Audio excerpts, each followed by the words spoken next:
La banyo Chief Minister kanong ba Delhi dah kentai hagane kenti komenta. La bandu Parvez Barma ukurtong penlim ya supremo leader jong ke AAP Arvind Kejriwal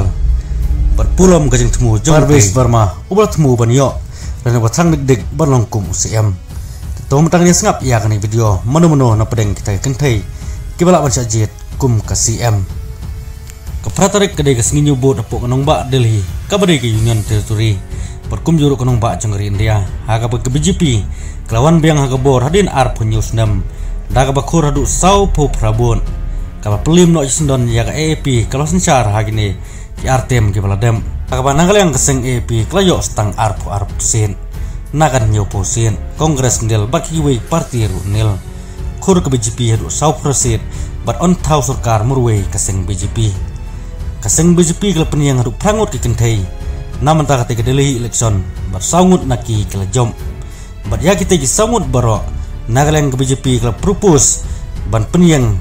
lane ban ai cuki Chief Minister kawai na pedeng kita kentai baro sangut bat nang ta susu saga MP Bansuri Swaraj nang ta saga former Union Minister Kasmriti Irani kita gisangut na pedeng kita kentai gibajob ya kena election kahakaba ke BJP kalau peniang galong Rekha Gupta ke Ponam Sharma Shikharoy bat kanilam pahalwan bat kumba ke BJP kelarai bana pedeng gini rungut kiba ngalajar kerteng menta na pedeng gini kentai kawai na pedeng jongki kan sajit kum ke Chief Minister batumai jong rong ba Delhi menta hadin meladep nyu election men kahaka prataring nagaleng Parvez Barma wala pendram no yu Arvind Kejriwal ubari top leader jong kaseng AAP nagaleng jong te Parvez Barma kibun kilong baun long mau kum Chief Minister jong nong ba Delhi ndri menta nagaleng BJP katlam kentup su yau te uban long kum uta Chief Minister lane hak thup jong ki list ban sajit kum Chief Minister hak te nong ba tom tang ni pek khnyan spang gini kenthei kiban sa sajit kawai na penjungki kum Chief Minister mentang ni pechwa ya ka Bansuri Swaraj kabadai ka khun jong ka Sushma Swaraj kabadai ka former External Affairs Minister kabadai ru ka MP na po New Delhi seats nang ta ka Smriti Irani kabadai na po kanong ba Delhi kabalik banya khun ya election MP ha ka ni kaladem na po ka Amethi Lok Sabha seat na po UP Henry Clash Aramno kumta nang leng kaseng BJP ban burom ya kate ke former Union Minister kadon nagatum jong gilis bajet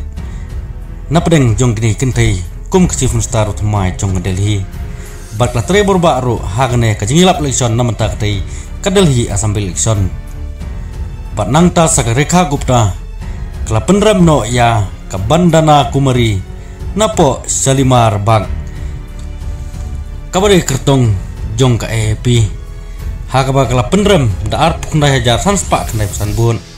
kelayo hadu endru prahajar arspa bun nang ta Punam Sharma kala pendrem no ya kurtong jong seng AAP kata Rajesh Gupta napo Wasirpur sin da khadwe hajar sauspa arsan bun kelayo hadu sanso hajar nyuspa arpui bun nang ta Shikharoy kanai kala jobru persai ya kurtong jong seng AAP kata Surab Barat Swaj dalai hajar cispa prabun napo gritar Kailash bat kanek layo adu saup kandai hajar sanspa kandai pesawun nang ta kanilam pahalwan pan kanek lajop persya yu Tarun Kumar kertong jong seng AAP napo Najaj Gats dak bajob adu arp kandai hajar kandai bun hakaba layo adu silak si hajar news pa prabun tangum ne ngek plesa ngani ap yu khubor mano banyo na pedeng iti kentai kum ke Chief Minister jong nong Delhi subscribe ya kana channel be pela ban tip pela ban i on nang upload mano banyo bat ek Chief Minister ha ti nong ba khuble sibun